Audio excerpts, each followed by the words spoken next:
In this video, we are going to be solving systems of equations, but using the substitution method. So basically, we're finding intersections just like we have been before, but we're going to do this new method called substitution. So what does substitution mean? Well, let's talk about what a substitute is. When your teacher's out, you have somebody in their teacher's place, so they are a substitute. You can substitute in recipes. You take out something and you put something in its spot. So we're going to be doing that, but with equations. So our steps to do this is we will need one equation, minimum, either solved for x or for y. And then we're going to take that and substitute that expression into the other equation. So we're basically going to push the two equations together and solve for one value, x or y, and then plug it in to solve for the others. So let's look at this problem here. The question is, do we have one variable already solved for x or y? We have y is equal to 6x. So anywhere there is a y in my other equation, I'm going to substitute in 6x. So let's write out what we have now. We have 2x plus 3. We substitute that 6x in equals negative 20. And we do this so that if we look at our new equation, we only have the variable x. And this takes us back to the beginning of the year when we were solving for one variable. So I see that I have a parentheses, so I need to multiply that 3x. And when I do that, my 2x drops. 6 times 3 is a positive 18x, and that is equal to negative 20.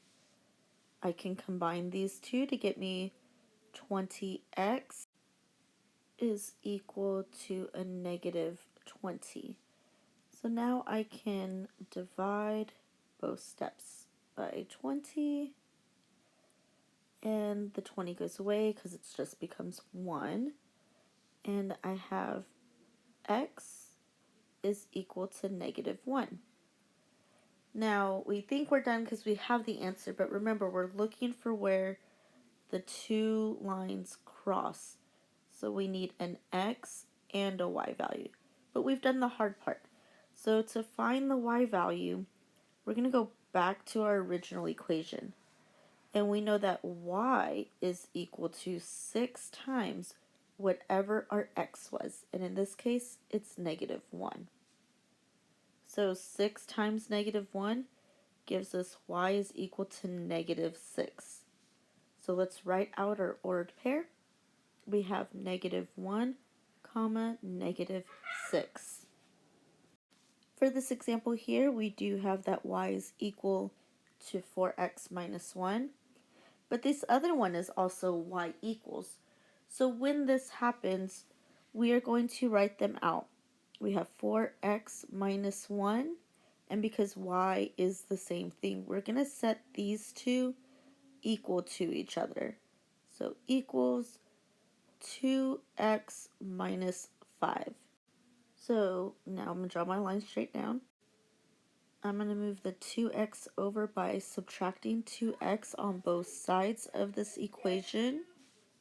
Remember, on the left-hand side, we are subtracting from the 4x because they're both x's. So 4 minus 2 is going to give us a positive 2x. Minus 1 drops, and that negative 5 drops as well. Do not forget your equal sign. Alright, now it's 2 steps and we're done. I need to get rid of the 2 and the 1. I'm going to add 1 to both sides so I can get the variable by itself. So the 1's go away and you are left with 2x is equal to a negative 4. Divide by 2 on both sides, and that will give you 8x that is equal to negative 2. But remember, it's two numbers that we need. We need the x and the y. Because both equations are set equal to y, it really does not matter which one we pick. So I'm going to pick the first one, y equals 4x, but I'm going to leave a spot for x because we know what it is, minus 1. I'm going to plug negative 2 in for x, and now we get to math. So 4 times negative 2 is negative 8 minus 1, and that's what y is equal to. So we could say y is equal to a negative 9. So put it all together, and I'm going to write it in this cloud over here.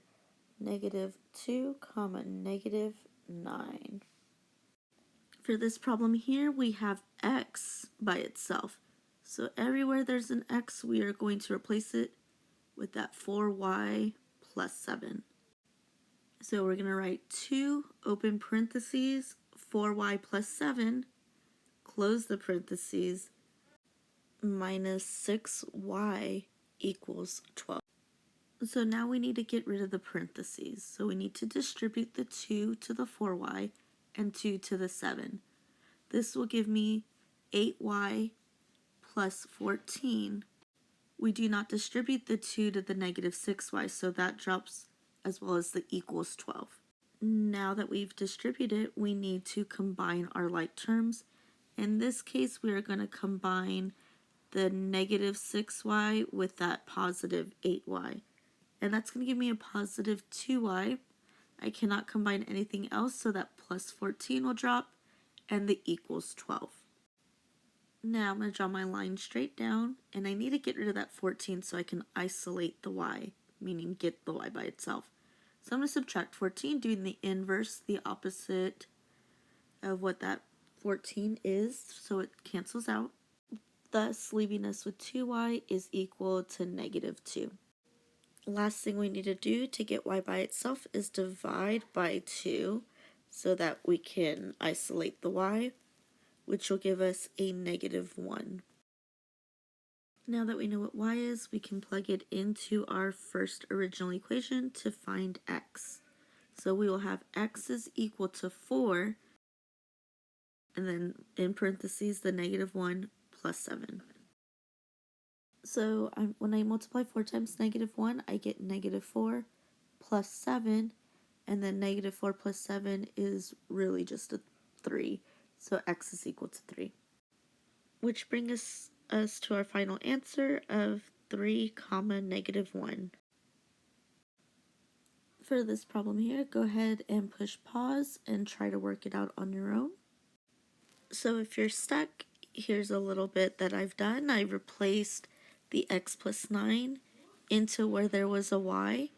I then distributed the 8 to what's in orange and got what's in red. And then I combined like terms to get the blue 11x. So all the x's were combined. And if you are good to go from here, keep working. Alright, if you want to check your x value, I subtracted 72 on both sides and then divided by 11 to isolate that x.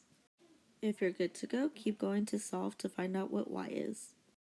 I'm choosing the first equation and I'm plugging in negative 7 there to get y equals 2, giving me the ordered pair negative 7, 2. If you have any questions at all, please feel free to reach out to your teacher.